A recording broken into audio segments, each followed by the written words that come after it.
is coming. By faith, I see a miracle. My God made me a promise that He won't stop now. I know breakthrough is coming. By faith, I see a miracle. My God made me a promise that He won't stop now.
Jangan kasih kendor.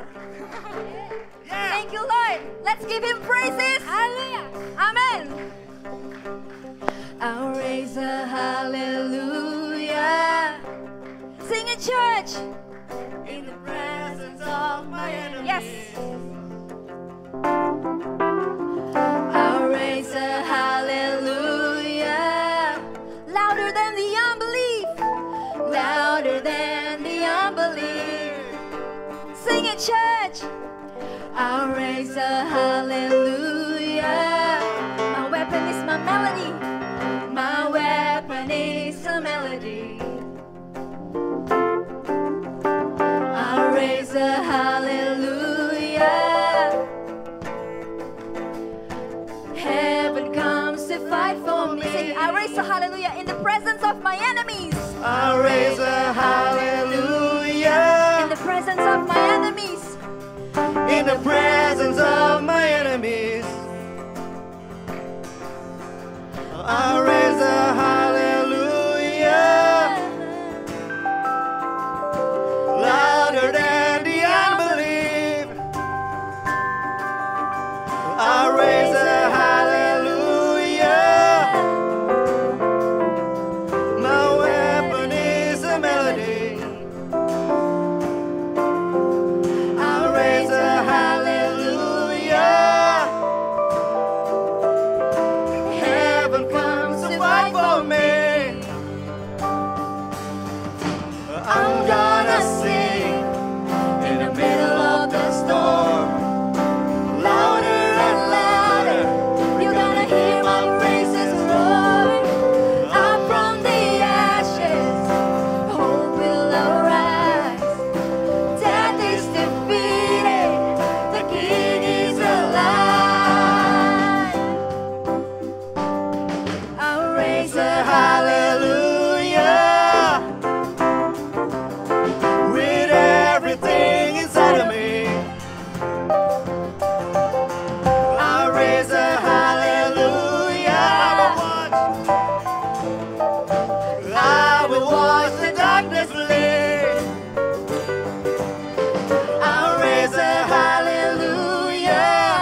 roar.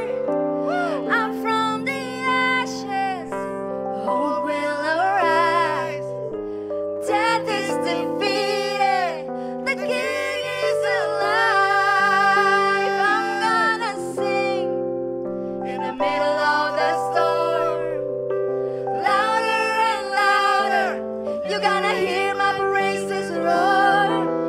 Up from the ashes, hope will arise. Death is defeated, the King is alive.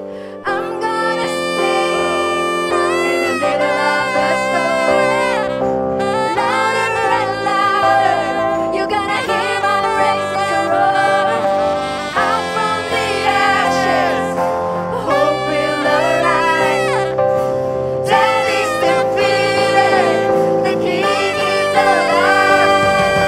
Sing it louder in the presence of my enemy. Sing it louder, louder than the unbelief. Sing it louder, my weapon is a melody. Sing it louder, sing a little louder. Sing a little louder in the presence of my enemy. Sing a little louder, louder than the unbelief. Sing a little louder, my weapon is a melody. Sing a little louder.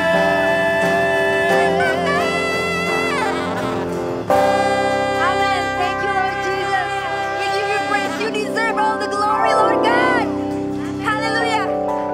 Hallelujah. Hallelujah. Percaya hari ini kita datang bukan cuma dengan rasa feel good, kita bukan merasa positive thinking Tuhan, karena kita tahu bahwa Engkau berjalan berserta dengan kami Tuhan. Segala rintangan yang kami hadapi Tuhan, segala tantangan yang ada di depan kami Tuhan. Kami juga bukan cuma mau sekedar berseru memanggil nama Engkau Tuhan, karena apa? Karena kami tahu bahwa mereka tunduk dengan suara-Mu Tuhan. Bahwa kami, segenap kehidupan kami, itu Engkau pegang. Segenap kehidupan kami Engkau pelihara. Oleh sebab itu Tuhan, ketika kami dalam menghadapi masa-masa seperti sekarang ini Tuhan, kami takut, kami tidak tahu kami harus ngapain, kami tidak punya harapan, kami putus harapan.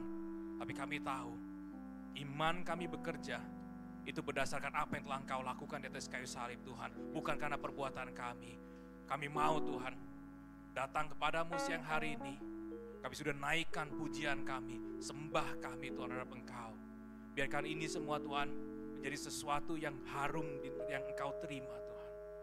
Dan lebih daripada itu, siang hari ini, saat ini Tuhan, kami ingin duduk, kami ingin tenang, kami ingin mendengarkan firman-Mu, kebenaran-Mu Tuhan. Kami mau declare bahwa setiap kali kami hadir ke dalam hadirat-Mu Tuhan, kami mengalami Engkau dan kami diperbaharui. Kami keluar dari tempat ini, kami menjadi sebuah pribadi yang baru karena kami mengalami Engkau Tuhan. Terima kasih Bapa, terima kasih Tuhan. Dalam nama Tuhan Yesus, amin. Wow, amazing. Silakan duduk. Saya ingin mengucapkan selamat datang pada teman-teman yang baru pertama kali datang ke tempat ini. Mungkin saudara boleh angkat tangan. Saya nggak minta saudara untuk berdiri, tapi angkat tangan. Just help us to identify teman-teman baru. Kalau ada, sekalian boleh just say hi. Welcome to the family. Welcome to the family. So good to have you. Ada juga yang udah mungkin lama nggak kelihatan. Welcome back. Oke, apa kabar semuanya? Nice. I'm good. Saya nungguin ngomong awesome. Awesome. Saya nungguin yang bicara luar biasa. Nggak ada yang luar biasa ya? Karena tiap kali katanya kalau saya tanya luar biasa, abis itu saya tanyanya di dalamnya kayaknya gimana. Kita hari-hari ini kan selalu pakai masker bukan? Cuma kita nggak sadar sebenarnya kita hidup selama ini tuh pakai masker. Karena kita ketemu sama orang, dalamnya kita ada peperangan, ada perjuangan, ada pergumulan, tapi ketemu di luar, kita pakai face mask. Kita anggap bahwa everything is good, everything is well. You know what? Kadang kalau saudara lagi tidak baik, come as you are. Katain aja, saudara sedang tidak dalam kondisi yang baik, saudara butuh bantuan, saudara butuh asistensi, please just come as you are. Amin. Chris, thank you udah jagain Mateo di belakang. Matt, banyak tempat duduk gitu loh. Memang itu lebih anget sih dan empuk. Ya, adik kecilnya aja berdiri jalan-jalan sendiri, dia main di pangku aja. Enak sekali. Kak, duduk yang benar.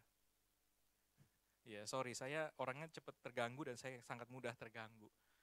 Kak, baru dibilangin, woi, duduk yang benar. Lehernya itu loh. Ya, karena ini saya anggap rumah, saya anggap anak-anak saya di sini, jadi saya beginilah. Is it okay? Harus oke dong. Alright. Saya nggak sabar, saya ada sesuatu yang saya ingin sampaikan kepada saudara. Saya berikan judul atau saya berikan tema hari ini, Life Builder. Kalau dulu waktu anak-anak saya masih kecil, saya taunya Bob the Builder. Salah satu hal yang paling menarik dari si Bob ini adalah, Bob itu senantiasa tuh selalu membangun.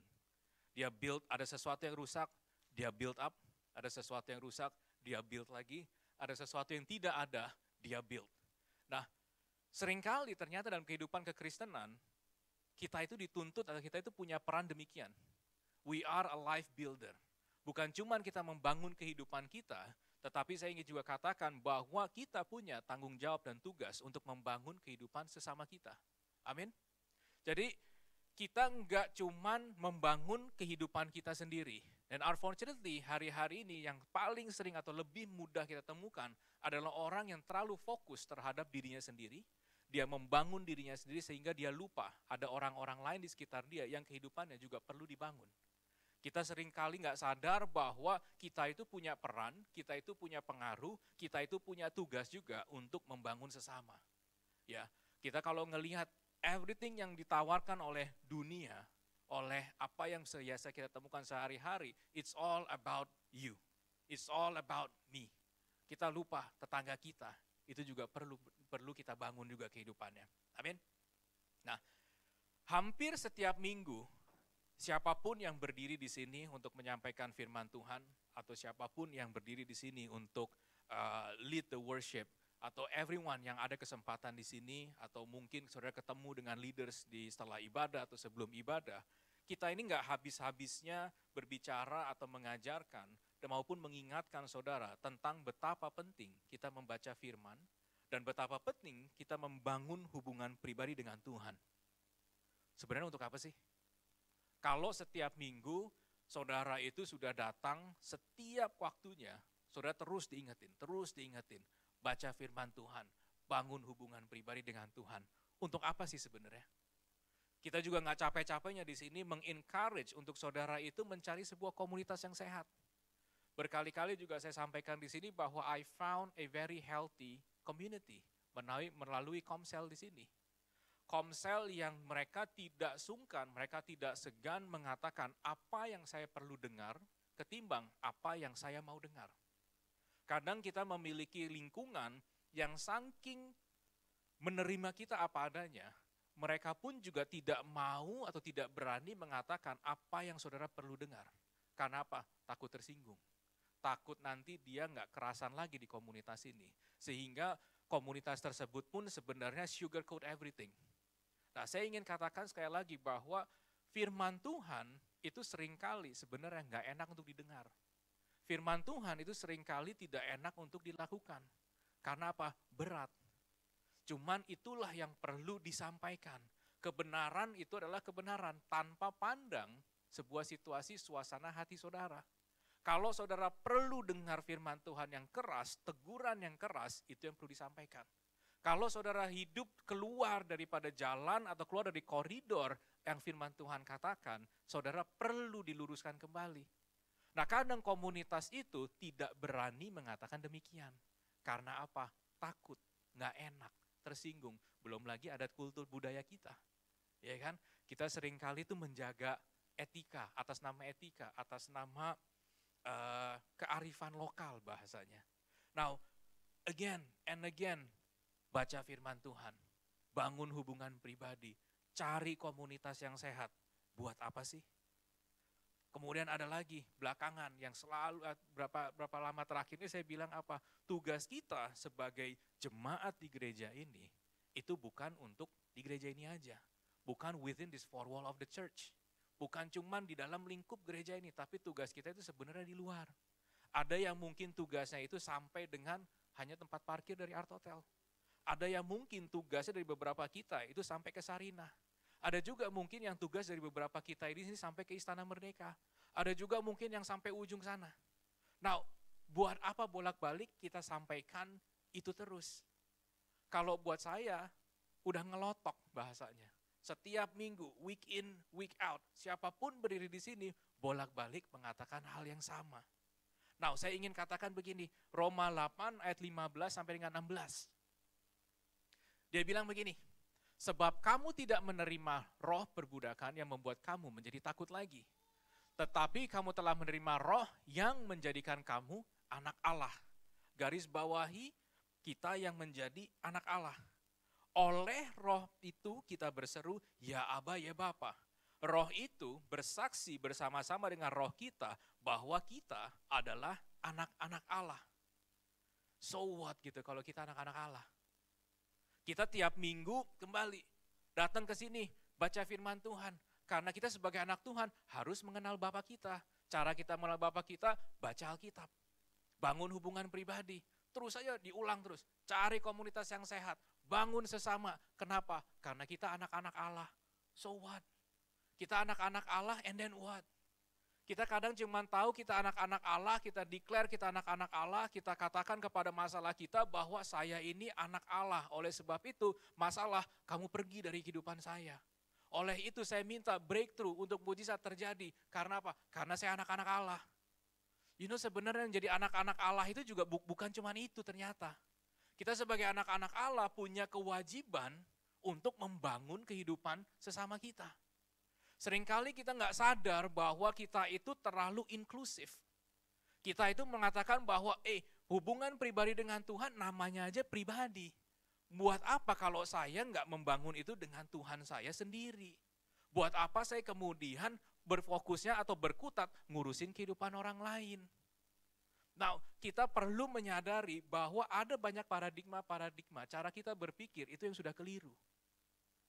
Kita tahu kita anak Allah, and then what? Masa firman Tuhan stop sampai di situ?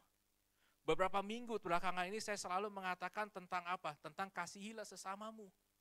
Mengasihi sesama dalam konteks itu termasuk apa? We build others people life yang ada di sekitar kita, yang dipercayakan di dalam komunitas kita, yang dipercayakan untuk berada bersama dalam gereja ini. It doesn't matter whether you're a leader or you're not.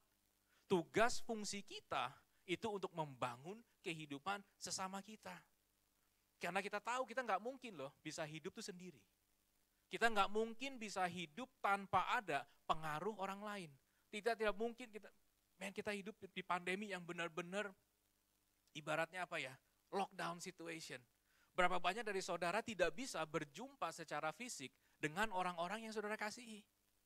Pacaran itu long distance jadinya. Kita lewat WA video lah, lewat FaceTime lah, lewat Zoom lah. Zoom berapa menit, 40 menit putus, harus connect lagi. Kita tahu rasanya being disconnect dari kita punya lingkungan. Nah, kalau kita menyadari itu semua, kita itu tahu bahwa kita membutuhkan kehidupan orang lain di dalam kehidupan kita sendiri. Nah, kalau misalkan kita sadar demikian, saudara tahu nggak, ada kemungkinan ada orang yang duduk sebelah saudara itu yang butuh sesuatu dari hidup saudara. Kalau kita tahu bahwa we need other people in our life, berarti ada kemungkinan saat ini juga ada orang yang duduk di sebelah saudara yang membutuhkan sesuatu dari diri saudara. Tinggal pertanyaannya, do you want to share it with them? Do you want to journey their life together? Karena seringkali, unfortunately, mau kita sebagai anak-anak Allah sekalipun, hidup gua udah cukup berat. Hidup gua udah cukup banyak tantangan. Hidup gua udah banyak agenda. Therefore, untuk bantu orang lain nanti dulu. kalau saya sudah siap, kalau saya sudah ada waktu, nanti kalau saya sudah selesai yang ini, selesai yang itu. You know, sometimes ada sebuah pergumulan itu untuk dijalani bersama. Kita mengalami sebuah pandemi itu nasional dan internasional pun ngalamin. Bayangkan kita setiap hari berteriak, gunakan masker, gunakan masker. Ada aja orang yang nggak mau pakai masker. Gimana kita bisa bersama-sama keluar dari masalah? Ada musim-musim tertentu yang you need to go through with someone in your life. Ada musim-musim tertentu yang they need someone in their life supaya mereka bisa keluar dari masalah itu. Now, apakah saudara menyadari bahwa saudara itu memiliki sebuah peran, baik dalam sebuah komunitas, dalam sebuah organisasi, mau saudara bicara gereja, maupun saudara tempat bekerja, maupun tempat saudara studi. Bahkan peran saudara dalam keluarga. Saudara pernah dengar perumpamaan mengenai biji sesawi?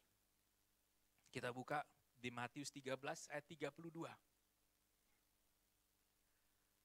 Dikatakan memang biji itu yang paling kecil dari segala jenis benih.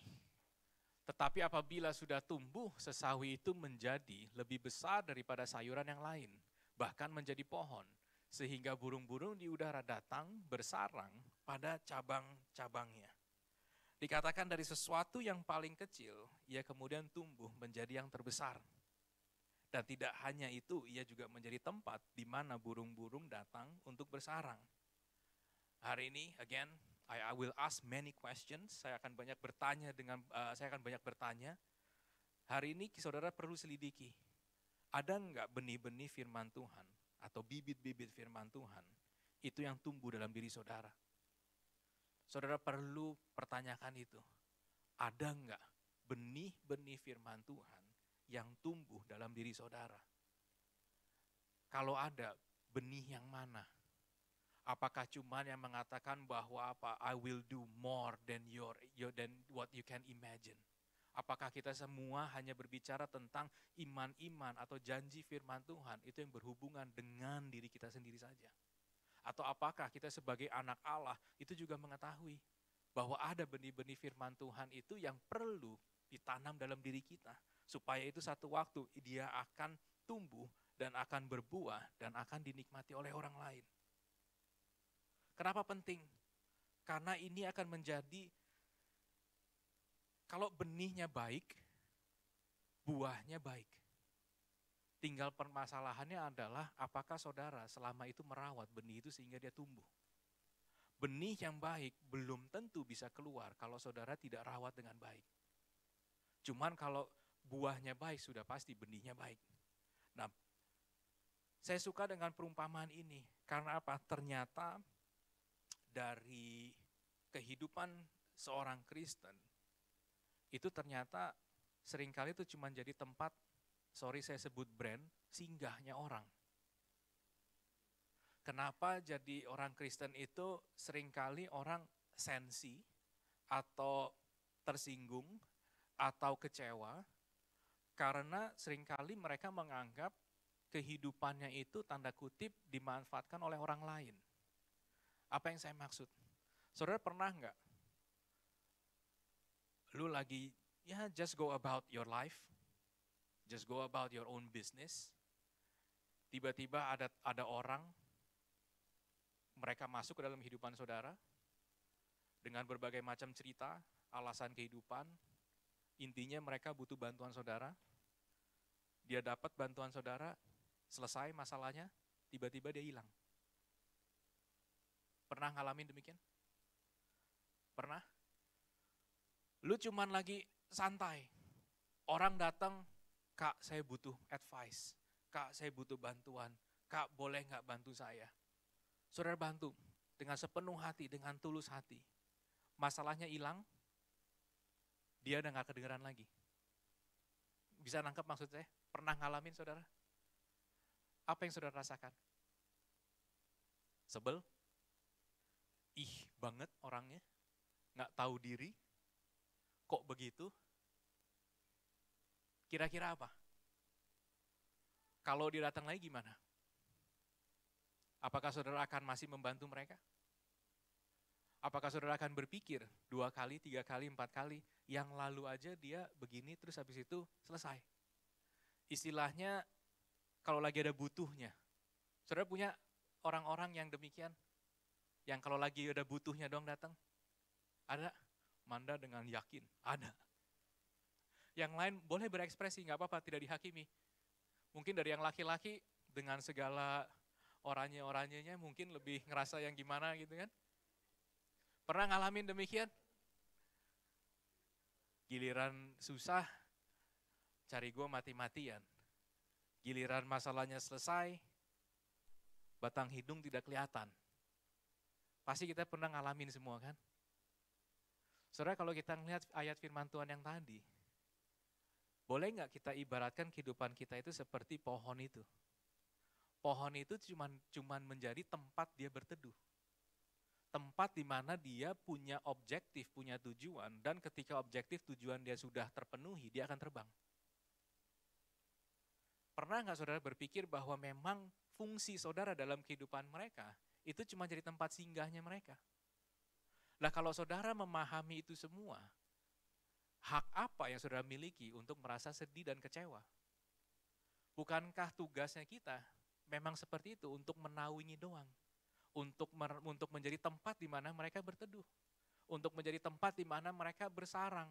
Bersarang itu kan artinya membangun sesuatu, dia bersiap untuk bertelur dan kemudian melahirkan sebuah kehidupan yang baru. Ketika anaknya itu udah siap terbang, udah siap hidup melanjutkan, dia akan pergi, bukan? Kenapa kita kecewa? Kalau ada orang-orang tertentu yang setelah selesai pergumulannya, itu pindah keluar dari kehidupan mereka. Hak apa yang kita punya sih terhadap perasaan kita? Kita itu merasa diguna-gunakan. Kita itu merasa kayak giliran lu ada pentingnya aja, lu datang. Lu gak ada kebutuhan, lu gak kedengaran. Bukankah firman Tuhan tadi mengatakan bahwa apa? Burung-burung itu datang bersarang pada cabang-cabangnya. Hanya untuk itu tugasnya, fungsinya. Nah hari ini saya ingin saudara mengetahui bahwa apa? You will experience seasons seperti demikian. Tugasnya saudara mengizinkan ketika memang ada orang yang butuh berteduh di tempat di mana saudara itu berada. Saudara tidak memiliki hak untuk apa? Untuk mengatakan, gue mau tahu komitmen lu dulu. Saudara nggak punya hak untuk mengatakan, I will help if only you'd stay. Berapa banyak kita di gereja ini buka pintu, orang datang, orang keluar. Kita sebel, kita marah, enggak boleh kita begitu. Ketika mereka datang, we embrace them with open arms, bukan? Ketika mereka nggak datang lagi, bukan berarti kita kemudian tutup pintu buat mereka. Karena mungkin tugas dan fungsi kita cukup sampai di situ aja. Bukan berarti saya nggak mau, kita nggak pernah ngejar, nggak pernah reach out ke mereka, no. Tetapi apa? Sikap hati kita itu penting. Jangan kita sedikit-sedikit menganggap bahwa kita itu lebih daripada orang yang mungkin butuh berteduh di tempat kita, butuh bersarang di tempatnya kita. Nah, saya mau melihat bahwa orang-orang yang hadir dalam kehidupan kita, itu sebenarnya tidak selamanya itu akan ada bersama dengan kita. Saya nggak bicara karena dia kemudian berpulang atau apapun, tetapi memang musim kehidupannya mereka bersama dengan kita cuman sampai dengan titik itu. Saya udah 42 tahun dan 42 tahun ini, many people come and go. Many people last an impression dalam kehidupan saya. Cuman pertanyaannya kalau mereka satu waktu datang lagi kembali dalam kehidupan saya nggak punya hak untuk mengatakan yang lalu aja lu nggak komen apa-apa. Lu nikah aja nggak ngundang. Lu udah selesai dari masalah, dari breakthrough, gue doain, gue apain.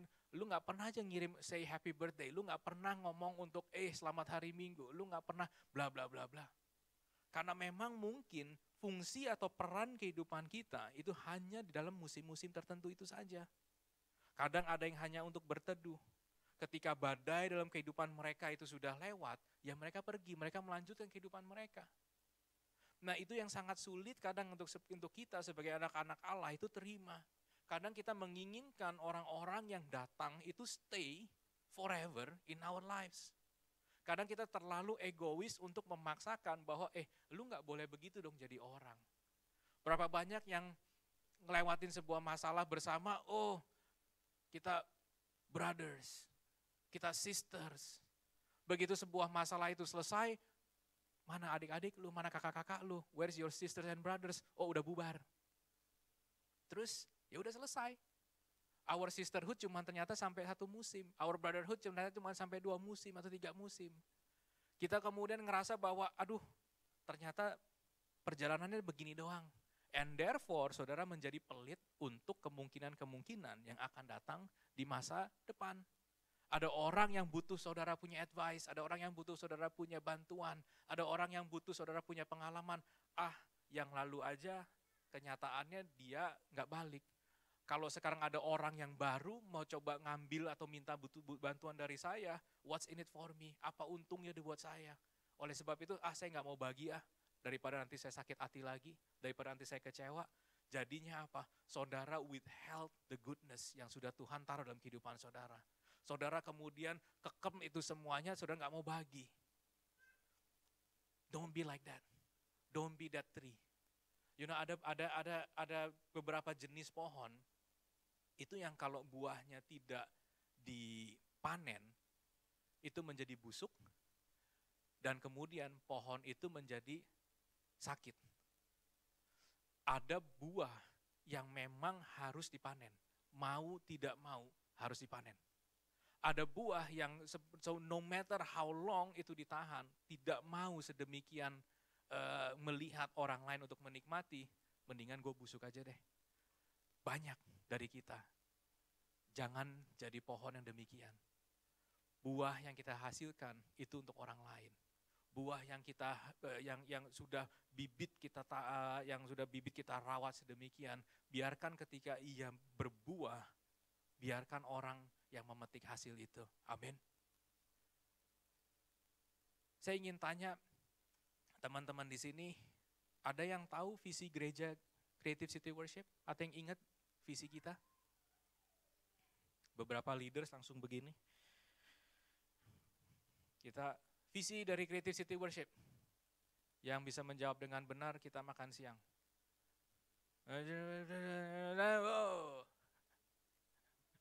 Iya, pada lihat-lihatan atau yang jangan sebut nama gue, jangan panggil nama gue gitu kan. Ya udahlah, ayo tampilkan saja. Untuk teman-teman yang baru kali pertama atau beberapa kali yang belum mengetahui, this is our vision. To discover and maximize our God-given talents, to serve the city we are in. Intinya untuk kita melayani kota ini. And to bring people to worship God in spirit and in truth. Kita nggak cuma mau melayani kota ini, tetapi kita ingin membawa orang-orang untuk dapat menyembah Tuhan dalam roh dan kebenaran. Visi yang sangat besar, visi yang tidak mudah. Cuman saya ingin katakan bahwa gereja itu sebenarnya cuma wadah. Gereja itu cuma kalau kita ngelihat hari ini, let's say mungkin berapa, 30 orang kurang lebih. Cuman itu doang. Tetapi saudara, gereja itu sebenarnya adalah diri saudara yang setiap kali saudara keluar, saudara represent something. Saudara mewakili sesuatu yang lebih besar daripada saudara sendiri. Saudara tidak bisa bilang karena saya cuma sekedar jemaat, therefore ketika saya keluar saya bukan Creative City Worship. Kita harus ambil sebuah mentalitas, sebuah paradigma berpikir bahwa ketika saya keluar, saya lepaskan atribut gereja saya, tetapi saya punya untuk tugas ini, visinya. Visi ini bukan untuk dijalankan dalam gereja ini. Visi ini untuk dijalankan di luar gereja. Nah, apa yang dibutuhkan? Apakah kita butuh pengetahuan? Yes. Apakah kita butuh kemampuan? Yes. Apakah kita butuh macam-macam? Cuman dasarnya yang paling penting yang perlu kita ingat adalah kita butuh usaha, kita butuh upaya, kita butuh disiplin, dan kita butuh kemauan. Kalau kita tidak memiliki itu semua, akan sangat sulit untuk sebuah visi itu dapat terjadi dalam kehidupan kita. So, when we talk about our vision itu banyak sekali hubungannya dengan sebuah keputusan. Vision itu kemudian akan menjadi sesuatu yang nyata kalau ada sebuah tindakan. Visi itu akan terjadi semakin mendekat kepada apa yang menjadi mimpi dari gereja ini kalau ada upaya, ada usaha, dan ada disiplin. Nah cuman itu semua saya sadari bahwa mengandalkan perbuatan manusia kita. Mengandalkan perbuatan kita sebagai orang, sebagai manusia yang tidak bisa konsisten dan konstan setiap waktu. Alangkah capeknya bukan kalau kita selalu itu hanya terfokusnya terhadap ini. Therefore apa yang dibutuhkan? Belajar firman-Nya, bangun hubungan pribadi dengan Tuhan. Kalau saudara mempelajari firman-Nya, firman-Nya itu begitu berbicara, begitu membekas dalam hidup saudara, saudara untuk menjalankan visi ini menjadi lebih mudah. Karena apa? Karena itu menjadi bagian dari saudara yang setiap kali saudara jalan keluar, saudara teringat bahwa apa? Saya diberikan sebuah talenta. Untuk apa? Untuk melayani gereja ini. Untuk melayani kota ini. Saya diberikan sebuah kemampuan untuk apa? Untuk saya bisa membawa orang, untuk saya bisa nge-guide orang mengenal pribadi Tuhan. Caranya gimana? To worship God. Kalau saya bilang I really enjoyed the praise and worship tadi. Bahasa itu kadang saya menikmati. Kesannya tuh kayak lagi nonton konser. Ada yang salah. Tapi saya ingin mengatakan bahwa I enjoy God's presence dalam kehidupan dari praise and worship yang tadi. Saya nggak tahu saudara datang hari ini dengan masalah apa, saya nggak tahu saudara datang dengan hati yang penuh dengan sukacita sekalipun. But when you sing, it's not an expression of kayak positive thinking. Kita nggak bicara kata-kata yang baik untuk membangun kita punya kehidupan, bukan. Tetapi kita mendeklarasikan bahwa Tuhan kita itu baik. Kita mendeklarasikan bahwa Tuhan itu penuh dengan kuasa sehingga apa? Kuasanya itu berdampak sedemikian ke dalam kehidupan saya. Therefore, saya bisa menjadi sesuatu yang lebih baik, saya bisa menjadi sesuatu yang lebih berdampak bagi lingkungan saya. Saya bisa menjadi sebuah kesaksian untuk orang-orang yang memang mungkin mengalami sebuah musim yang saya sudah lewati. Atau saya bisa membantu orang untuk melewati sebuah musim yang memang sama dengan saya. Apa yang saya sedang alami saat ini juga. Jadi perlu kita sadari bahwa kita sebagai anak-anak Allah, sebagai anak-anak Tuhan, pekerjaan kita itu bukan cuma untuk membangun kita punya kehidupan sendiri. Kita perlu menyadari bahwa we are given a task yang melibatkan orang lain. Kita perlu sadari bahwa sometimes tugas kita itu termasuk orang yang cuma singgah 1-2 musim dalam kehidupan kita. Dan kita nggak bisa mengatakan bahwa, kalau begitu saya harus lihat-lihat komitmen apa yang mereka miliki terhadap hidup saya. Kalau cuma mengambil kemudian dia pergi, saya nggak mau bagikan. One of the easiest, salah satu hal yang termudah ketika saudara, atau saya perlu tanya gini deh, ada yang suka ikutin sebuah kompetisi, mau nyanyi, mau lari, sport. Ada yang suka ikut kompetisi? Nggak ada ya? So sad ya. Ikut, oke. Anyway, memulai sebuah perlombaan itu adalah bagian yang paling mudah. Right? Tetapi menyelesaikan perlombaan itu adalah hal yang paling sulit. Ketika saudara memulai sesuatu, gampang. Saudara lihat finish line-nya di mana. Kalau saudara tidak bisa lihat finish line-nya, belum apa-apa, saya yakin saudara akan goyah. Finish line-nya di mana? Itu yang saya pikirin ketika saya mengambil posisi atau jabatan sebagai leader of the church. I cannot see the finish line. This year kita merayakan 9 tahun ya. Ya 9 tahun ya. 9 tahun, kita akan merayakan ulang tahun gereja kita yang ke-9 nanti bulan November. Ada yang bisa ngelihat garis finish dari gereja ini di mana? Tahun 24, kita cross the finish line, therefore tugas JTW selesai. Atau ada yang ngelihat 2033, 35, 50. Anak saya yang paling besar umur 10 tahun. Mason, umur 10. Apa yang saya lakukan hari ini atau apa yang kita lakukan, apa yang teman-teman lakukan hari ini, itu kemungkinan baru bisa dinikmati oleh generasi dia. Karena apa? 10 tahun lagi saya 52. 15 tahun lagi saya mungkin udah memasuki usia pensiun. Dia 15 tahun lagi baru selesai kuliah kurang lebih. Apa yang kita lakukan saat ini itu nggak ada ibarat bedanya. Kita ini pohon yang dari tumbuh benih setahu itu untuk generasi seperti dia. Nah kalau kita tidak menyadari itu, kalau kita tidak bisa ngelihat bahwa the finish line itu bahkan kita tidak tahu di sebelah mana, itu akan membuat kita itu takut. Akan membuat kita sedemikian itu ragu, bener nggak kita berlari itu ke arah tujuan yang akan membawa kita melewati garis finish tersebut. Jadi saya ingin katakan bahwa tujuan dari gereja ini bukan untuk menjadi gereja yang terbesar di Jakarta. Bukan untuk menjadi gereja yang memiliki jemaat ribuan. Kalau saya ditanyakan, am I happy with our number of members? Not really. But is it the numbers yang I care about? It's not. Saya ingin kita menjadi sebuah gereja itu yang tidak hanya sebatas melengkapi those who come to the church. Menyelesaikan masalah-masalah mereka, melengkapi kehidupan mereka, enggak. Tapi saya ingin kita punya gereja itu menjadi gereja itu yang membangun kehidupan orang lain. Saya rindu memiliki gereja, atau bukan milik saya, tapi saya rindu semangat dari jemaat di gereja ini adalah ketika mereka keluar, mereka sadar bahwa saya punya tugas untuk membangun sesama di luar saya. Begitu juga di dalam. Saya bersyukur untuk teman-teman yang rela untuk membantu gereja ini untuk melalui pelayanannya.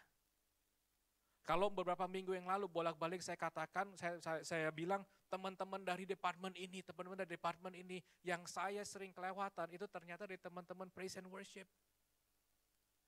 Saya suka lupa bahwa praise and worship yang tadi saya dengar, yang saya nyanyikan bersama, itu karena kerelaan hati dari teman-teman untuk memilih atau memutuskan untuk yes, gue akan melayani di gereja ini.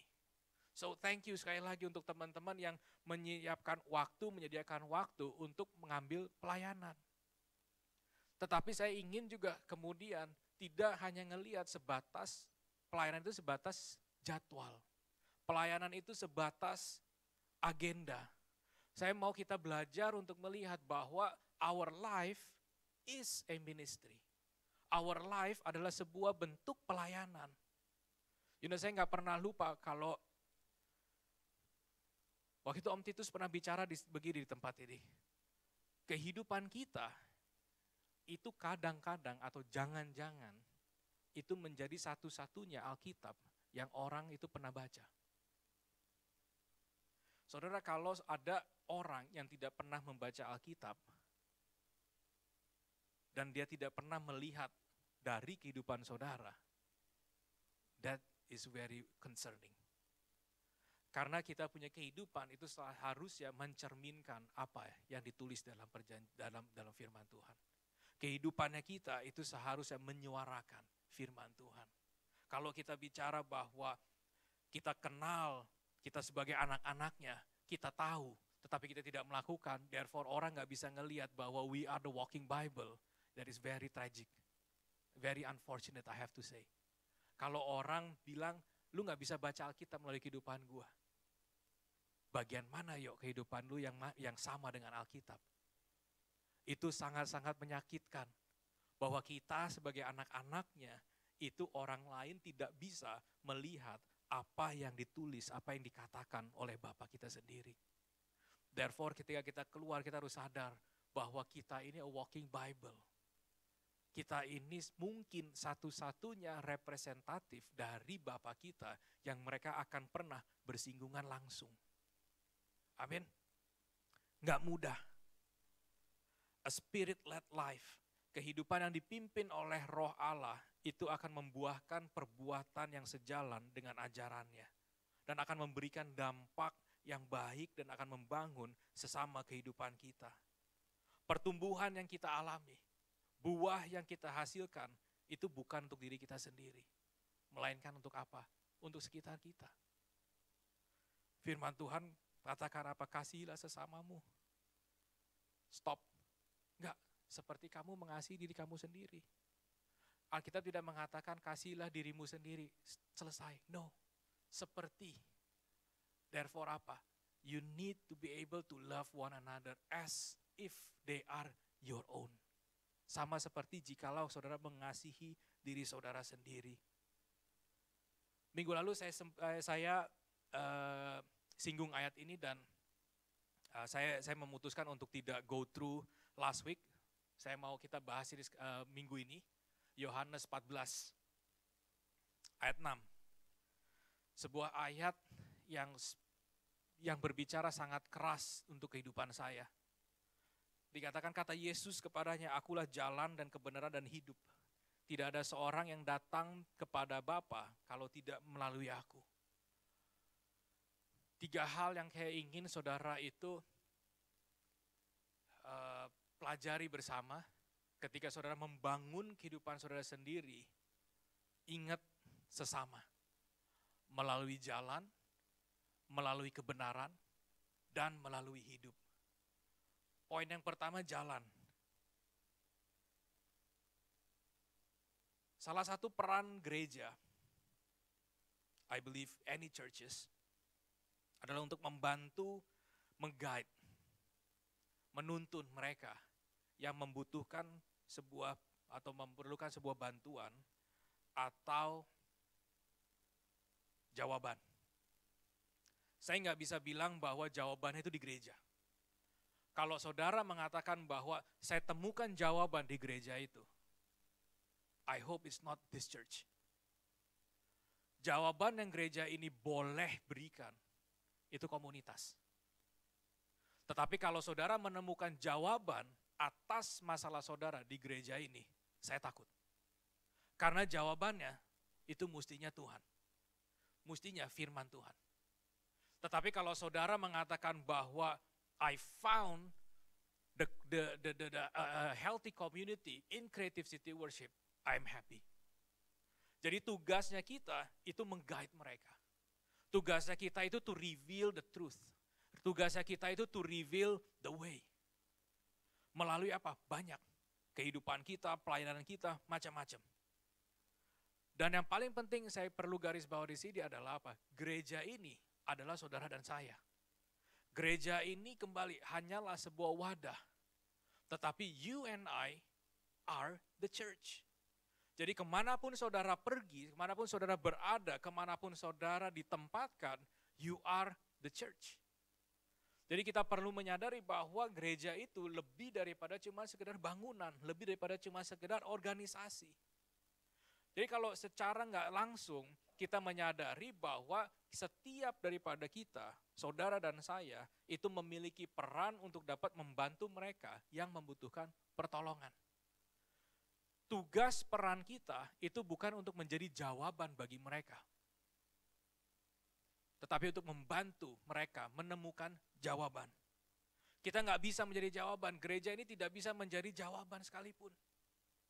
Kita hanya bisa mengarahkan mereka kemana yang seharusnya mereka jalan. Bagian dari a life builder is to become penunjuk jalan. Ada yang tour guide. Right? A tour guide itu menunjuk jalan. Saudara kalau tidak pernah pergi ke satu tempat, saudara hubungi Randy setelah ibadah. Dia bisa tunjukin tempat-tempat yang bagus. Saudara kalau pergi sama Randy akan bisa tunjukin, you have to go here, then you go there, then you will go here, dan you will experience the whole beauty of the city. You will experience the whole beauty of the country. Kita itu tugasnya sebagai anak-anak Allah untuk menunjukkan kepada mereka yang memang tidak pernah atau tidak tahu jalan yang benar itu kemana. That is a part of a life builder yang kita harus punya. Yang dari awal CCW berdiri, atau 3 tahun pertama, udah bergabung sama CCW? Yang baru pertama kali datang ke Art Hotel. Sorry, dengan siapa? Daniel tahu restroom Art Hotel di mana? Kamar mandinya? Di atas. Ada yang nggak tahu di tempat ini Art Hotel punya kamar kecil di mana? Saya waktu itu berdiri di depan pas saya jadi usher. Jadi salah satu hal yang menantang ketika jadi usher di tempat umum, saudara nggak bisa ngebedain tamu hotel sama tamu cewek.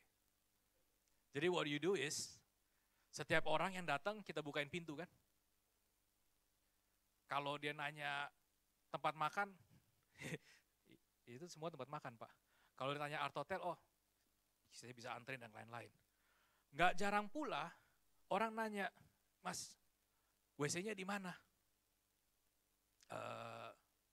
Di atas. Di atas itu udah mewakili atau belum sih? Sometimes sebagai anak-anak Allah,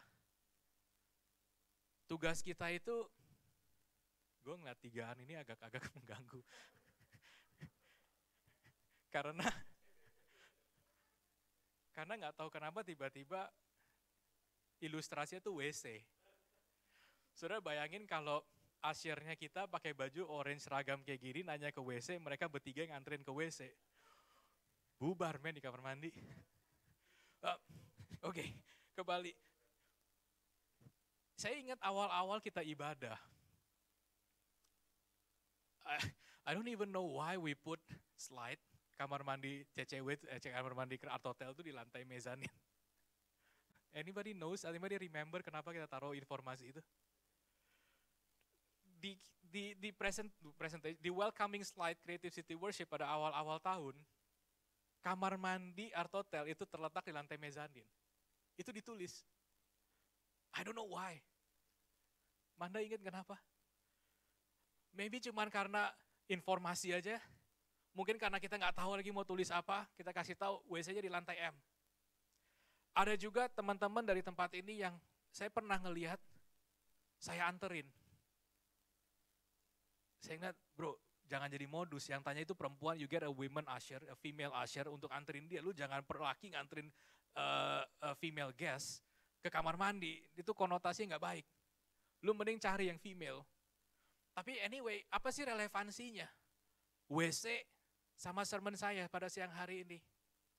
Kadangkala kita yang udah mengenal Tuhan, mengenal firman lebih lama, kita perlu menjadi guide buat mereka. Kadang kita nggak tahu bahwa, membaca firman Tuhan itu kadang begini loh caranya. It's not a 1, 2, 3, 4 step. Tetapi apa? Lu butuh perenungan, lu butuh apa? Dan apa yang lu terima itu kadang saudara perlu renungkan kembali. Apa yang saudara bisa terima, apa yang saudara perlu belajar dari firman ini.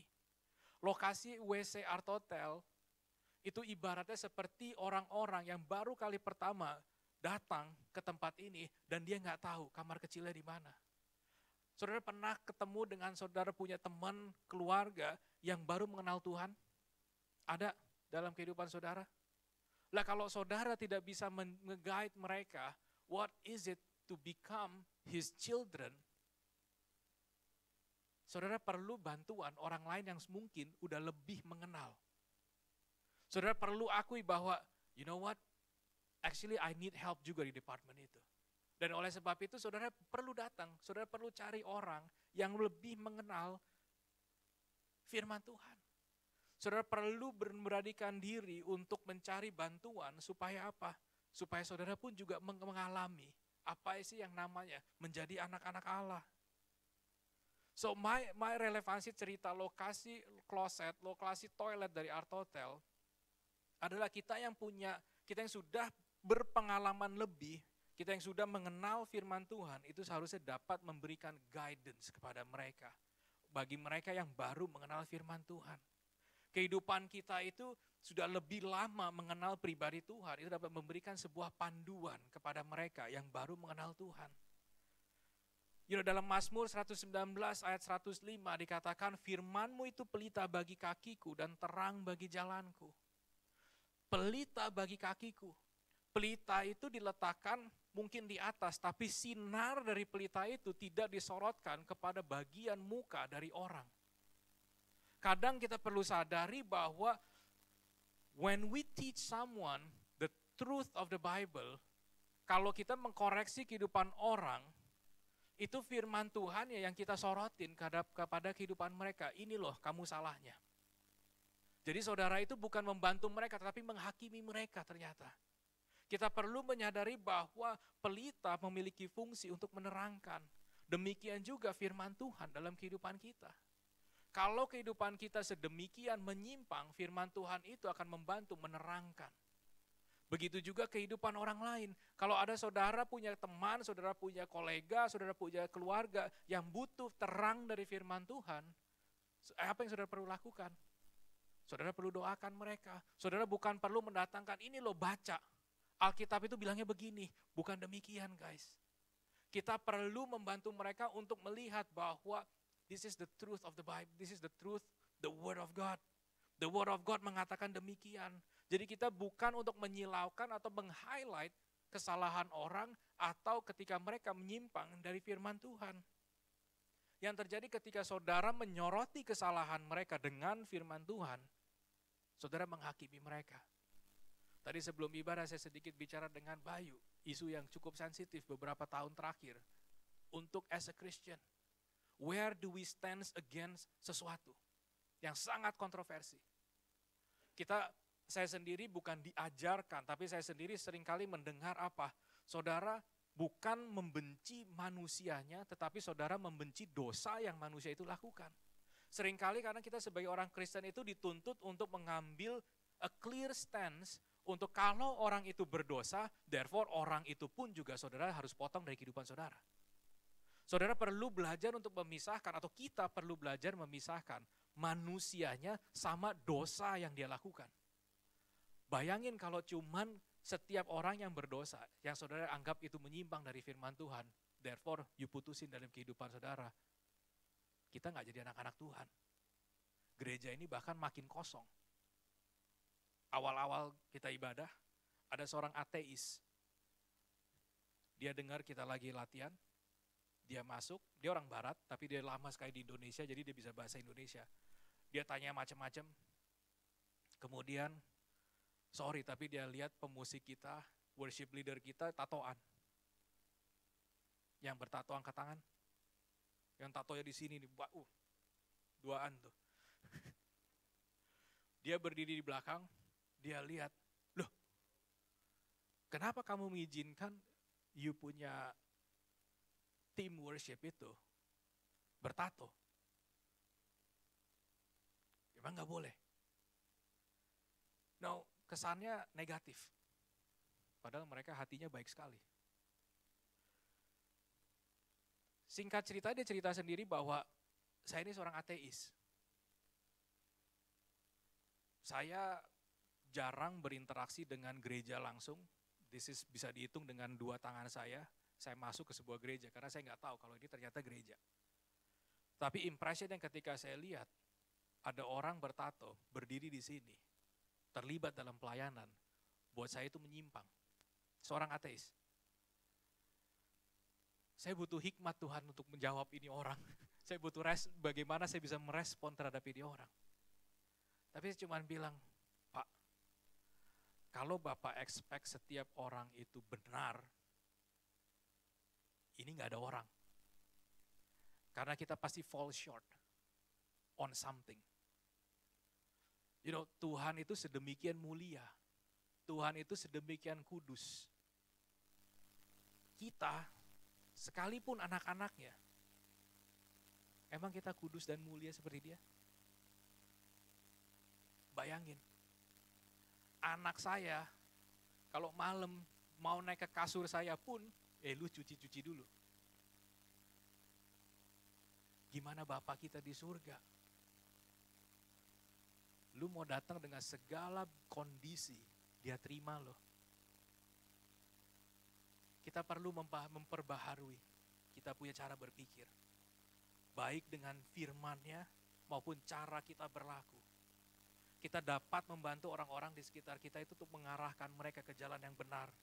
Bukan menghakimi mereka ketika mereka itu tidak sejalan dengan firman Tuhan.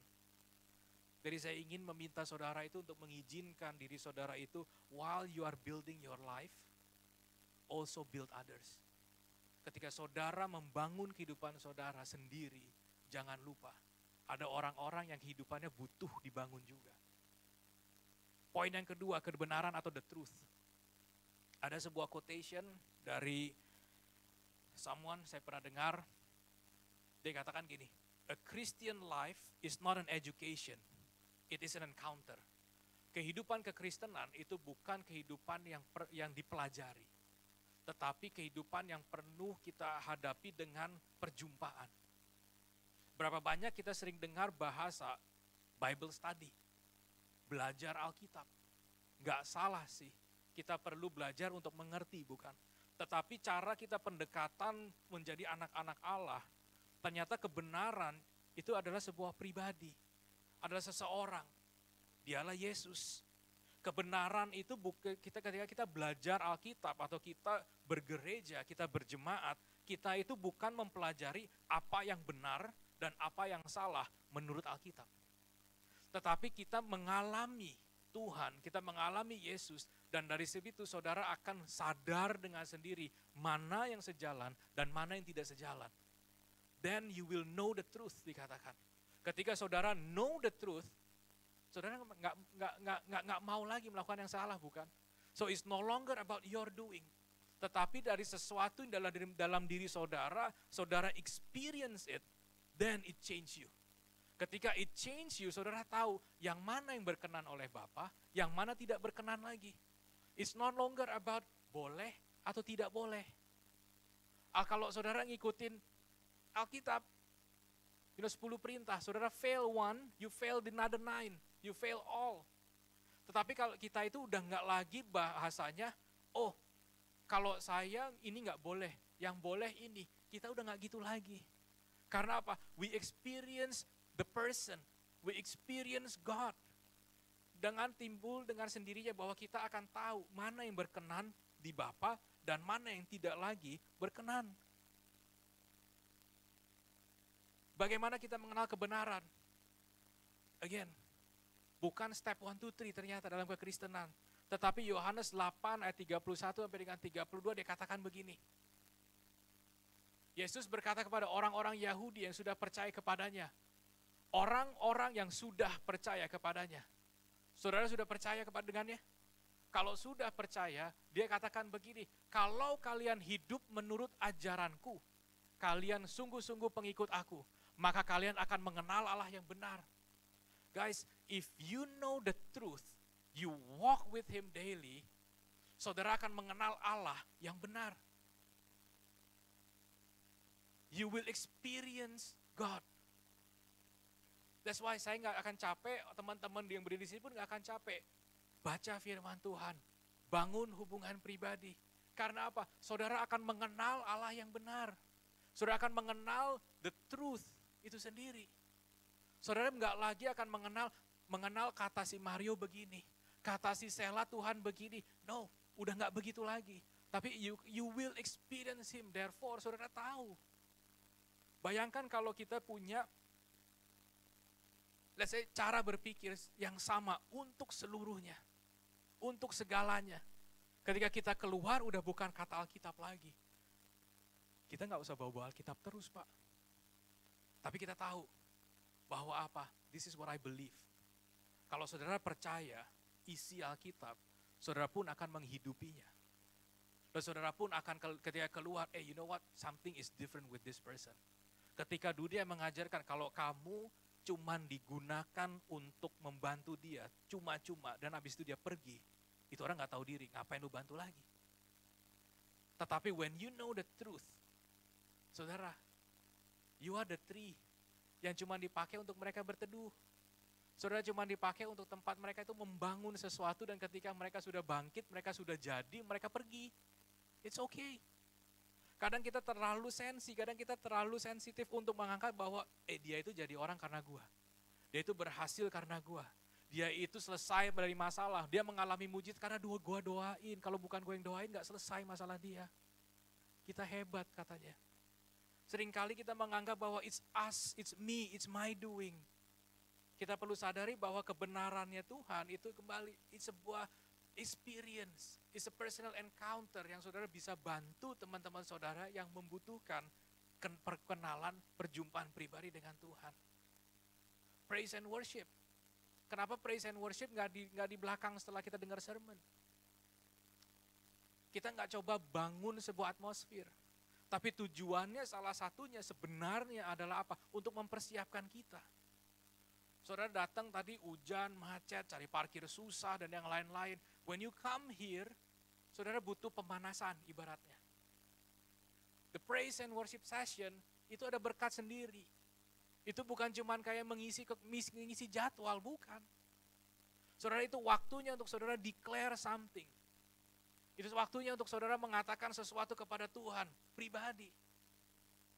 Cara orang me-worship God, macam-macam ekspresinya. Saya dulu nggak ngerti kenapa orang nyanyi-nyanyi bisa nangis. Apa urusannya? Tetapi when I experience God, it's overwhelming. Saya nggak tahu lagi saya mau ngapain. Beberapa waktu yang lalu, worship leader kita di sini, baru mau buka satu kalimat, satu kata pembukaan, dia udah nangis. Kalau saya boleh sebut namanya, saya nggak sebut tapi orangnya di sini, sebelah kiri saya. Perempuan.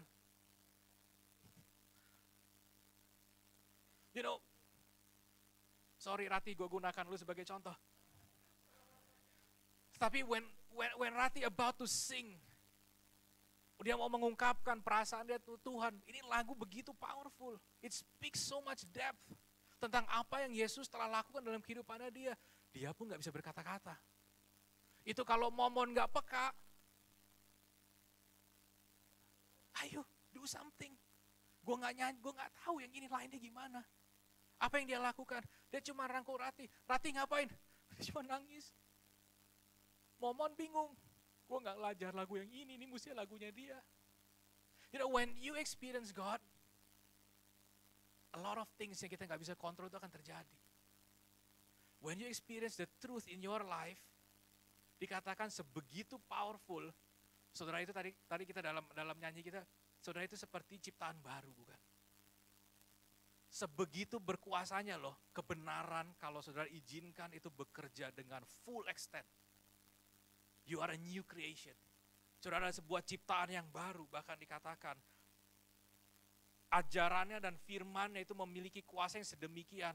2 Korintus 15, siapa yang ada dalam Kristus, ia adalah ciptaan baru. Yang lama sudah berlalu, sesungguhnya yang baru sudah datang.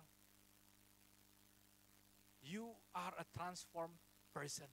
You are a transformed being. Kalau saudara izinkan kebenaran itu bekerja sedemikian dalam kehidupan saudara. And that is powerful. Kalau saudara mengizinkan itu, saudara akan tahu bahwa kehidupan saya itu bukan cuma tentang saya. Saya punya tugas. Saya punya peran. Peran saya mungkin berubah. Hari ini mungkin peran saya di sini. Besok mungkin peran saya di situ. Besok peran saya mungkin di sebelah sana dan yang lain-lain. God will take you to many places yang saudara pun kadang nggak tahu. Tapi kita perlu setiap waktu itu sedia dan siap. Ajarannya menjadi terang, menjadi cahaya dalam hidup kita. Dia menerangkan jalan-jalan kemana yang perlu kita perlu melangkah. Saudara pernah tahu kenapa masa-masa gelap orang dalam sebuah kehidupan dikatakan darkest time? Pernah terpikir gak? Gila, masa depan gue gelap, masa depan gue suram, masa lalu gue gelap, masa lalu gue suram. Kenapa? Is it because you live in a cave? Kan enggak. It's because there's no light. Karena kehidupan kita itu nggak ada pelitanya Tuhan, nggak ada firman dalam kehidupan kita. That's why hidup kita itu gelap. Saudara bisa bayangkan kalau tempat ini lampu semua mati, gelap gulita. Kalau di sana ada lilin, saudara akan ngumpul ke sana karena di situ terang. Nah, kehidupan kita itu ibarat seperti demikian. We are light ditaruh dalam kehidupan teman-teman, kehidupan orang, itu yang gelap. Kehidupan kita itu bukan digunakan karena kita sempurna, tidak. But simply we know more than they know. Itu aja. Jangan menganggap kita itu lebih layak daripada yang lain, tidak. Tapi karena apa? Tuhan menginginkan saudara untuk bekerja dalam kehidupan itu orang. Apa yang terjadi dalam sebuah kegelapan?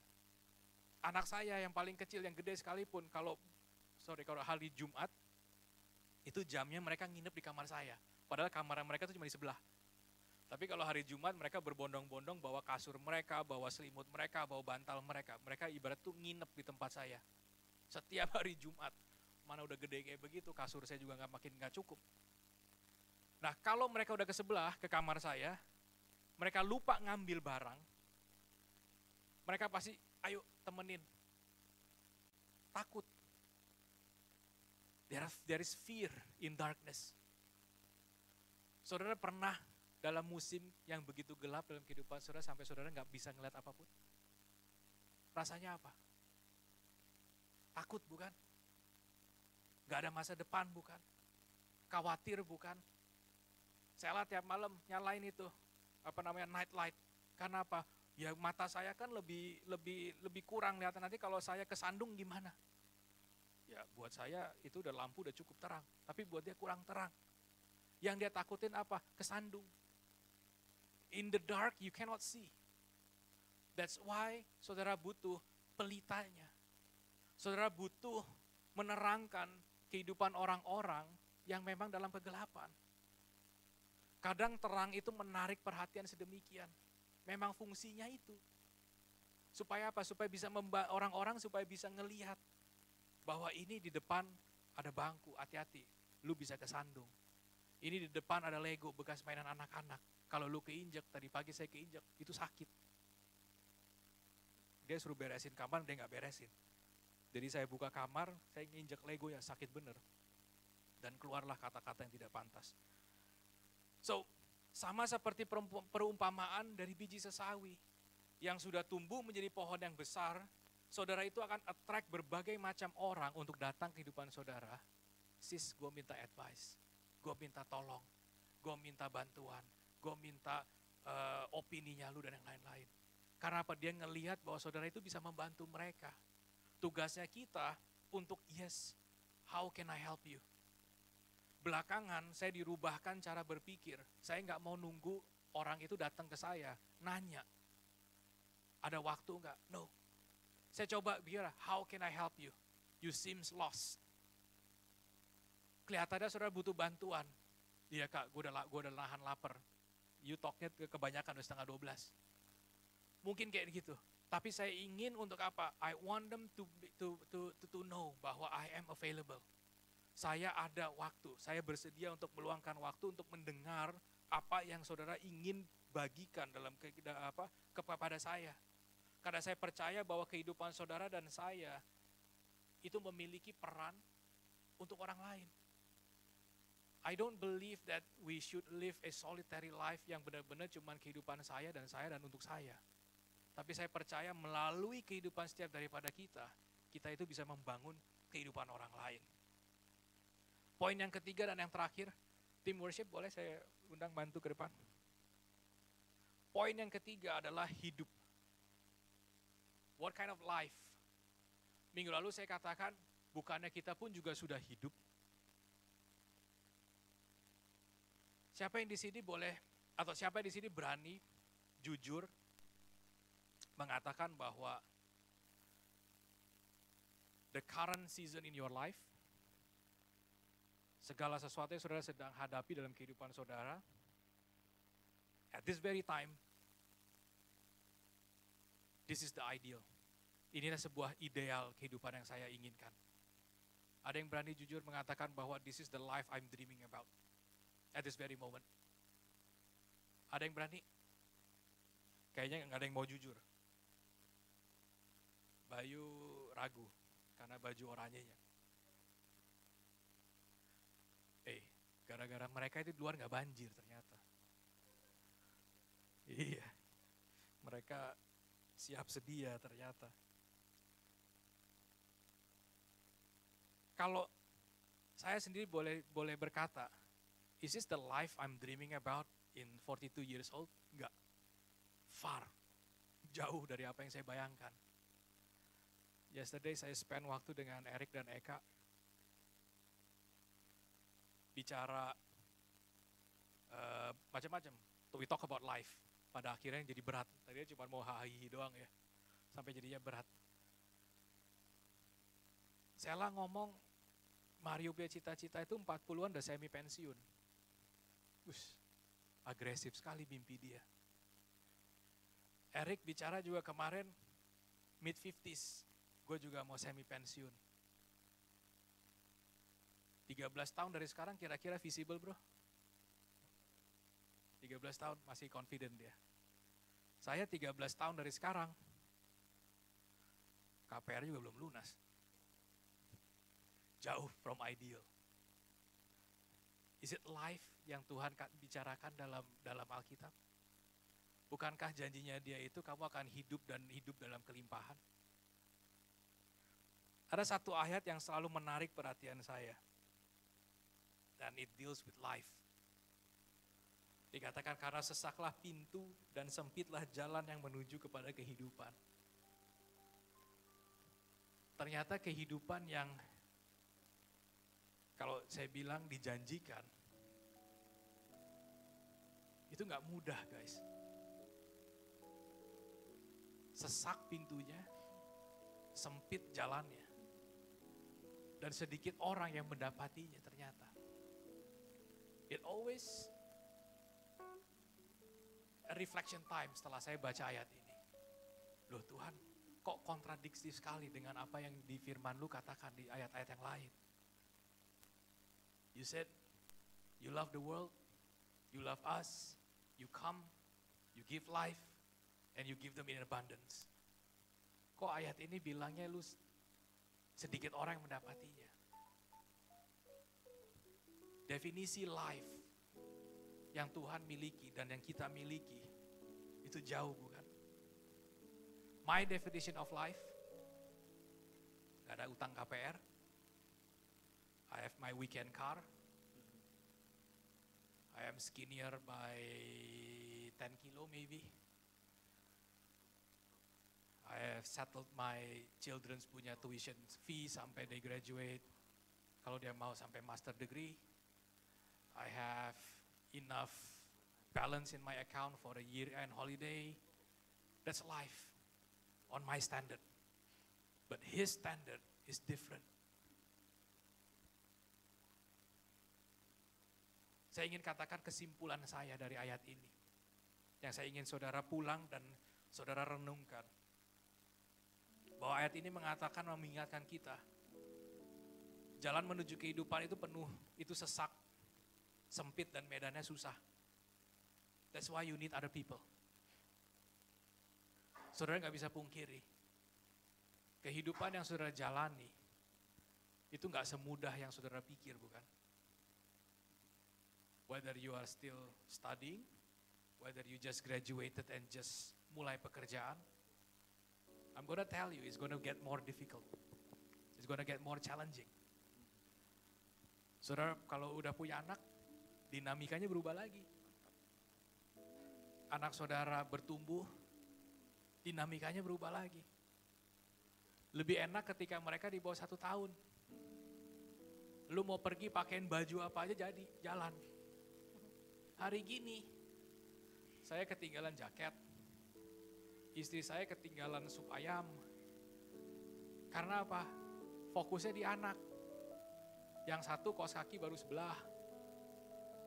Yang satu masih muter-muter nyariin botol minum padahal di tangan. Ever changing. That's why you need other people. You need their support. You need their life experience. Dan sebaliknya, ada yang butuh life experience saudara untuk bisa membantu mereka keluar atau menjalani kehidupan yang saat ini mereka ada. Atau mereka hadapi. Jadi ingat kita sebagai anak-anak Allah, kita memiliki banyak peran dan kapasitas yang sebenarnya itu kita menjadi tanggung jawab. Kita memiliki kewajiban untuk bisa nge-guide jalan mereka. Kita memiliki kewajiban untuk bisa membantu, menuntun mereka untuk mengalami kebenaran. Untuk apa? Kalau saudara bisa mengalami, kalau saudara tahu jalan yang benar, saudara tahu untuk kebenaran, maka saudara akan mengalami apa? Kehidupan. Kehidupan bukan seperti hidup yang tadi saya gambarkan. Tapi kehidupan menurut Tuhan. Menurut according to His riches and glory. Apakah dia akan senang kalau cuma tugasnya saya itu revolve around myself and my immediate family? Enggak. Pelayanan itu adalah bagian. Saya anggap pelayanan saya itu ujian. Setiap minggu ujiannya Tuhan gak beres-beres. But saya pribadi menganggap ini ujian supaya apa? I want to see apakah engkau setia. I want to see apakah engkau mau. Apakah engkau rela. Apakah engkau mengatakan your time is more important than others. Dan apa yang kau lakukan itu untuk saya. Oke Tuhan, stop. I get what you mean. Buat engkau, bukan buat saya. We spent yesterday talking about His glory, tapi kita minta dong sedikit cipratan. Salah enggak? It's human. Ingat apa yang kita lakukan itu untuk Tuhan. We live for Him. Segenap kehidupan kita itu untuk memuji Dia, untuk menyembah Dia. Kalau kita nggak mengerti caranya, then we're not living the life yang Dia inginkan. Kalau saudara mau mengerti caranya, cari orang yang menurut saudara itu dia bisa memiliki kapasitas untuk mengajarkan saudara. Untuk share their life journey together with you. Nah hari ini saya nggak tahu berapa banyak dari saudara yang butuh mendengar pesan ini. Tapi kalau saya dengar, kalau ada satu aja, I'm happy. One person out of this many people, itu satu pulang, it speaks to me personally. I'm happy. Happy bukan saya sebagai manusia puas. Tetapi apa? Thank you God for using me to speak the truth to them. To him or to her. Thank you God bahwa engkau mengizinkan saya week in, week out untuk berdiri di depan, untuk mengajarkan sesuatu, untuk membagikan sesuatu.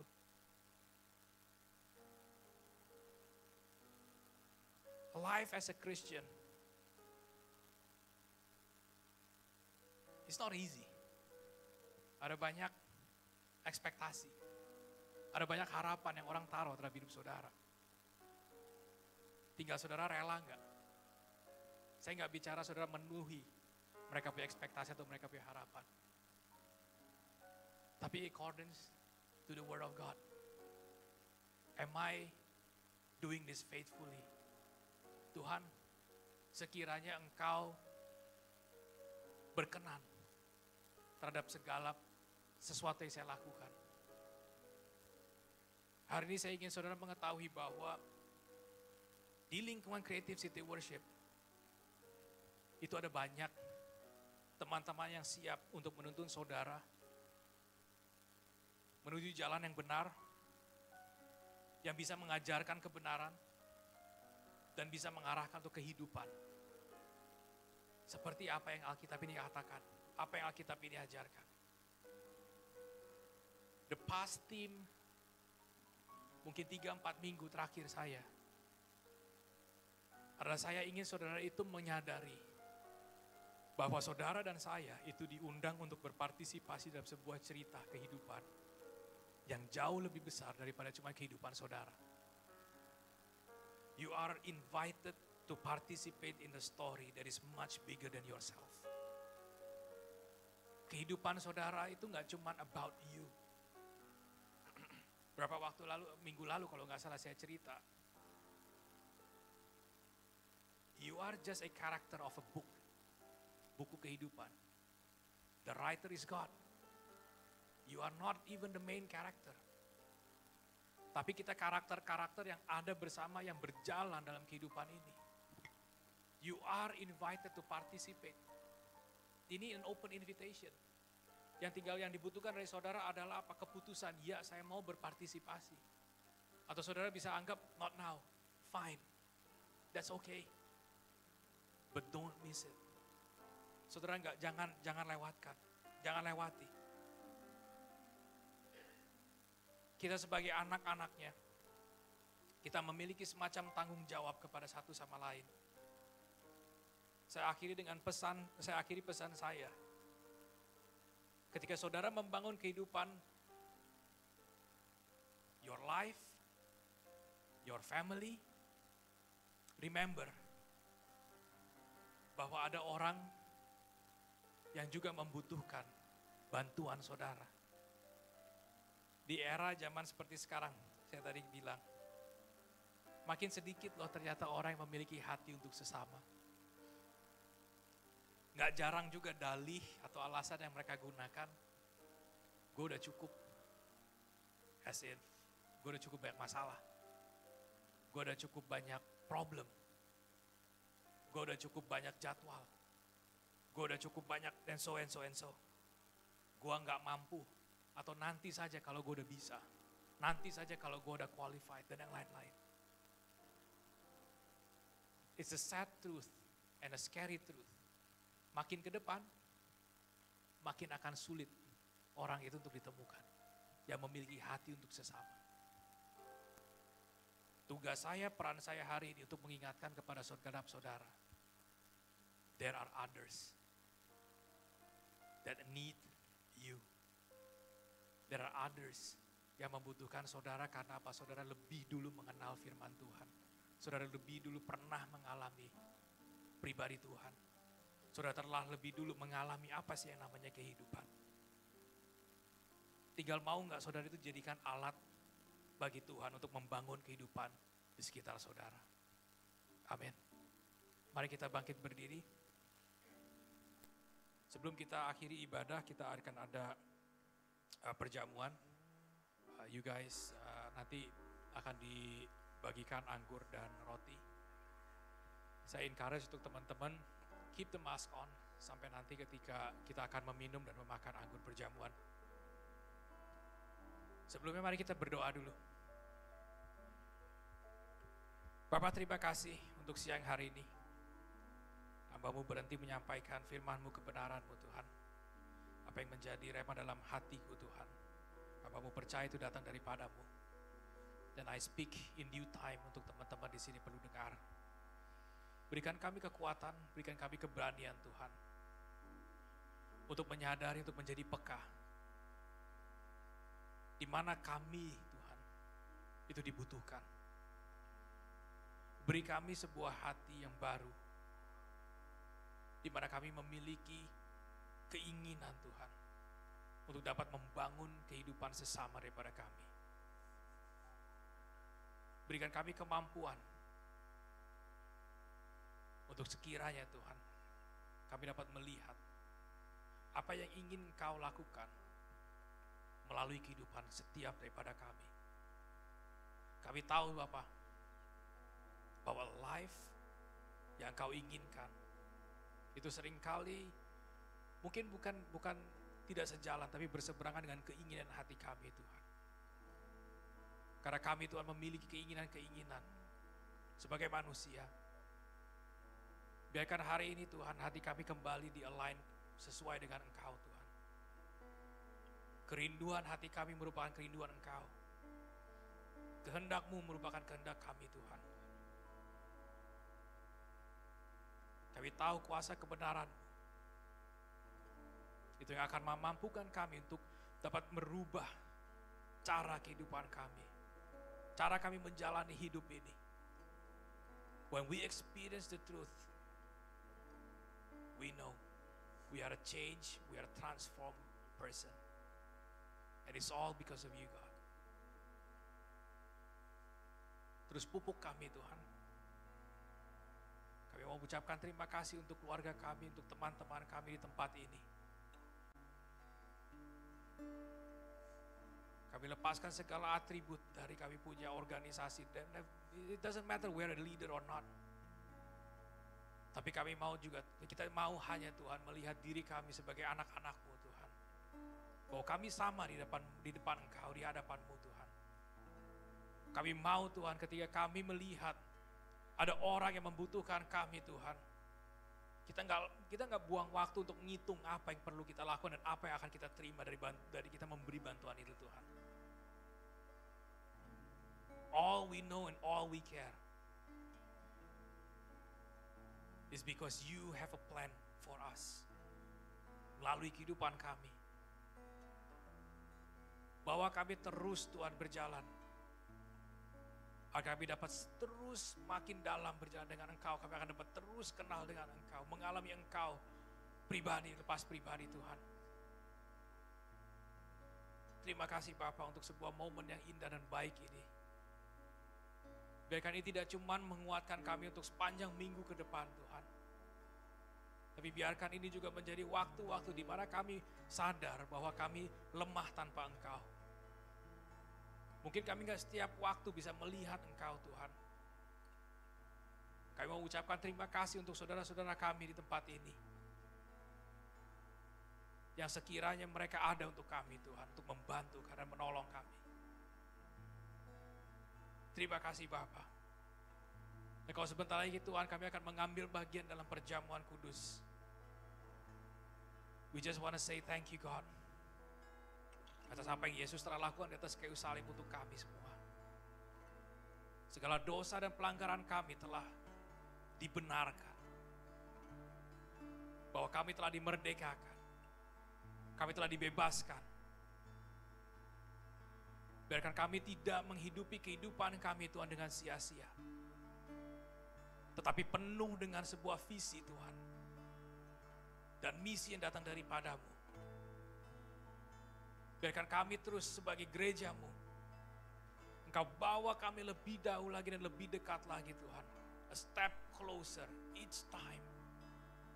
Towards apa yang menjadi visi dan mimpi dari gereja ini Tuhan. Bukan untuk kebesaran gereja ini, bukan kebesaran untuk pemimpin gereja ini Tuhan. Tetapi hanya untuk Engkau sendiri. Kami tahu Tuhan tanpa Engkau, kami tidak akan mampu. Terima kasih untuk segala talenta yang Kau berikan. Kami percaya tugas kami belum selesai. Perbuatanmu Tuhan sudah selesai atas kayu salib. Kau bangkit, Kau naik ke surga, dan Kau tinggalkan kepada kami Tuhan roh keberanian. Kau tinggalkan kami roh yang dapat membedakan. Kau tinggalkan kami dengan kuasa yang begitu besar. Bantu kami Tuhan untuk melihat the power that we have in us through you God. Kami percaya Tuhan, setiap kali memakan roti dan meminum anggur ini Tuhan, kami mendeklarasikan iman kami. Ini lebih daripada cuma sekedar ritual bulanan gereja yang kami lakukan setiap waktunya Tuhan. Tapi biarkan ini setiap waktu kami ambil Tuhan, kita deklarasikan bahwa Engkau telah mati di kayu salib. Dan Engkau telah jadi juru selamat kami. Bahwa tidak ada segala sesuatu Tuhan yang tidak tunduk dalam Engkau. Segala pesakit penyakit Engkau telah sembuhkan, Engkau telah angkat. Segala dosa kesalahan kami Engkau telah hapuskan dan kami memiliki sesuatu yang kosong, yang baru lagi Tuhan dalam kehidupan ini. Ajarkan kami senantiasa to teach us God, to be so that we may enjoy the life to the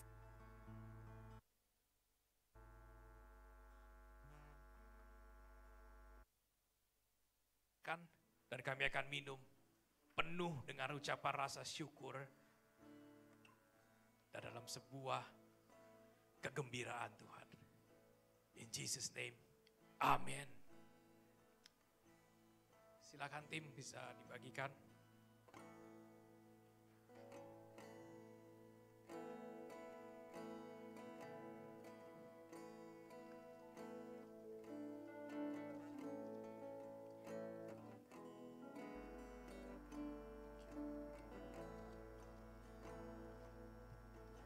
Grace that flows like a river, washing over me. Fount of heaven, love of Christ, overflow in me. Thank you, Jesus. You set me free. Christ my Savior, you rescued me. Sing thank you, Jesus. Thank you, Jesus. You set me free. Christ Christ my Savior. You rescued me.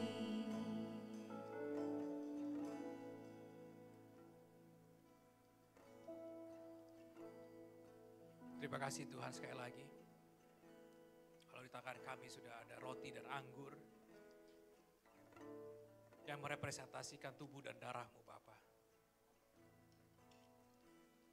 Biarkan setiap kali kami Tuhan melakukan ini, kita mengambil bagian, kita bisa seringkali diingatkan kembali bahwa apa yang Yesus telah lakukan di atas kayu salib, segenap kehidupannya, apa yang misi yang ia punya untuk kehidupan umat manusia. Puncaknya itu untuk menebus saudara dan saya. Pengorbanannya di atas kayu salib, itu adalah pengorbanan yang sempurna, yang cukup satu kali ia lakukan. Biarkan setiap kali kita mengambil bagian ini kita menyadari kuasa yang ada pada waktu ia sebelum diserahkan. What it represent, what it stands for. Saudara, deklarasikan apapun yang menjadi doa saudara dalam hidup saudara. Segala sakit penyakit, segala kutuk, segala kesalahan, segala dosa, itu telah dipatahkan. Sudah tidak memiliki kuasa dalam kehidupan saudara. And it calls for a celebration. Amin. Mari kita makan dan kita minum anggur ini dan kita ucapkan terima kasih terhadap Yesus dan Bapa kita di surga.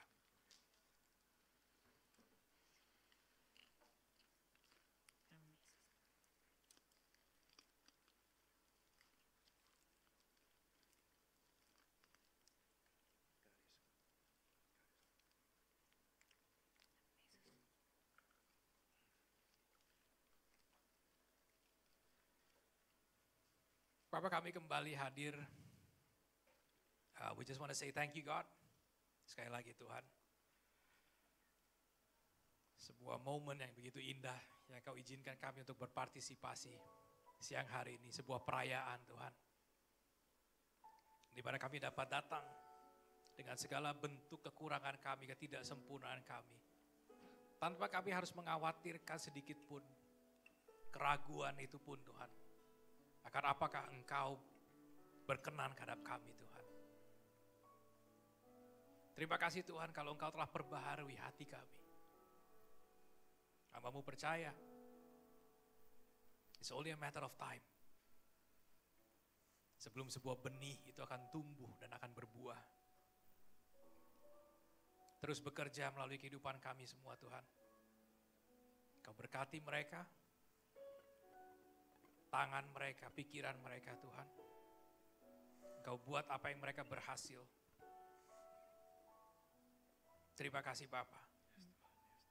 Kami berdoa untuk teman-teman kami Tuhan yang lagi sakit.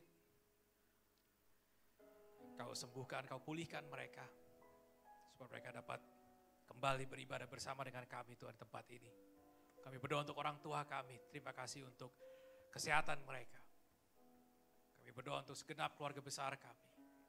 Kami berdoa untuk pekerjaan kami, kami berdoa untuk studi kami. Terima kasih Bapa. Thank you church. In Jesus name, amen. Oke church, boleh silakan duduk. Terima kasih Pastor Mario untuk message-nya. Aku mau ajak saudara-saudara sekalian untuk menyiapkan persembahan. Persembahan kita bisa di-scan lewat QR code. Kalau misalnya di layar belum kelihatan, di belakang sana ada QR code dekat pintu. Teman-teman yang mungkin yang dekat bisa langsung ke sana. Nah di sini juga bisa langsung di-scan. Sebelum kita memberikan persembahan, kita mau berdoa dulu. Terima kasih Bapak untuk berkat yang Kau percayakan kepada kami Tuhan. Pagi hari ini untuk pekerjaan tangan-Mu Tuhan, berikan kami hikmat, berikan kami ketulusan hati. Berapa yang harus kami taruh untuk pekerjaan tangan-Mu Bapak. Berikan kami hikmat juga untuk mengelola berkat-Mu ini. Thank you Lord Jesus, haleluya, amin. Pengumuman berikutnya, Next slide. Connect community. Itu kalau yang belum tahu itu semacam komsel gitu, sel grup kecil. Jadi kita ada di beberapa tempat di beberapa daerah. Nanti untuk info lebih lanjutnya mungkin bisa menghubungi tim kita di nomor telepon yang udah tertera di slide.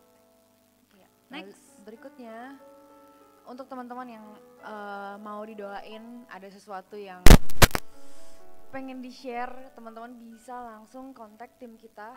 Kelihatan nggak tuh ya nomor teleponnya? Ada di situ. Atau teman-teman juga bisa langsung cek di Instagram kita juga.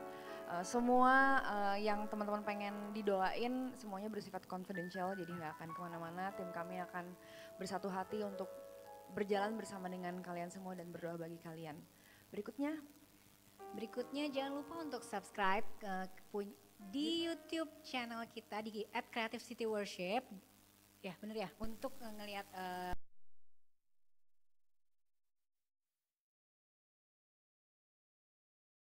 jangan lupa juga Follow Instagram kita yang baru @ccwjakarta.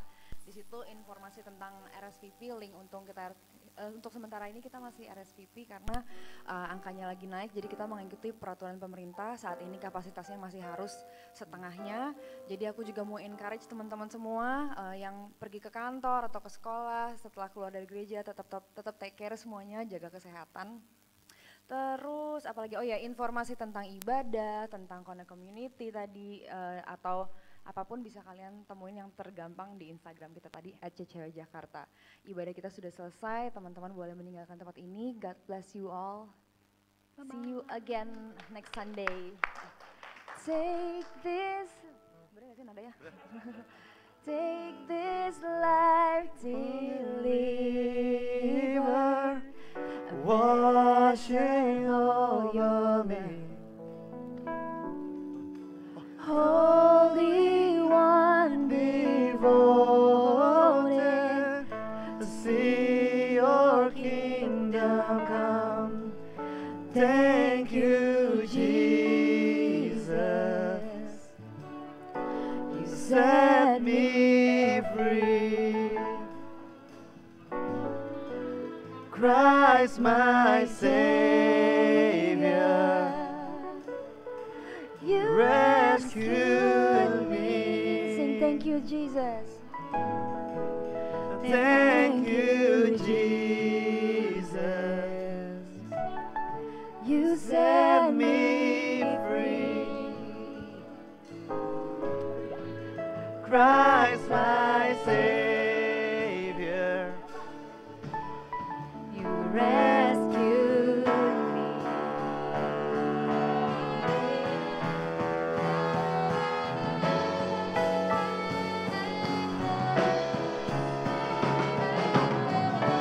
You've given me life, you've opened my eyes. I love you, Lord. I love you, Lord. You've entered my heart, you set me apart. I love you, Lord. I love you, Lord. You've given me life, you've opened my eyes. I love you, Lord. I love you, Lord. You've entered my heart, you set me apart. I love you, Lord. I love you,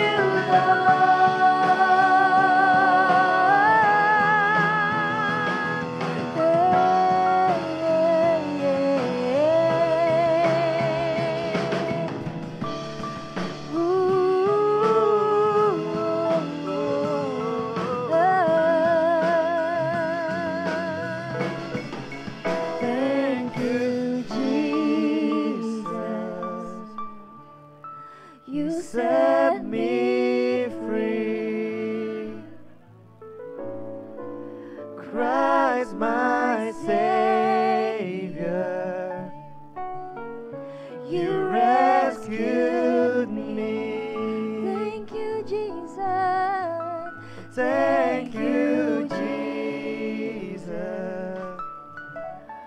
You set me